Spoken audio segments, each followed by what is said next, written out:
কুবের কাকে বলে? যাদের প্রচুর ধন সম্পত্তি, অর্থাৎ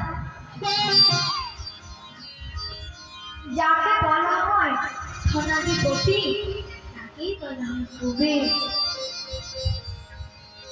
তা গরিব হারাই পণ্ডিতের ঘরে যে ছেলেটি আবির্ভূত হলেন, তার নাম কুবের কেন রাখা হলো জানেন? বলছি, গোপীগণের কৃপে গাহে ভাগবতে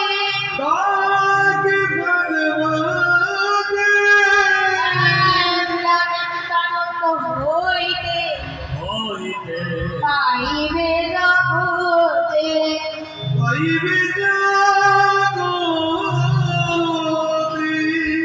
অর্থাৎ যার কাছে গোপীগণের প্রেম দূর গচ্ছিত থাকে, তারই নাম কুবের।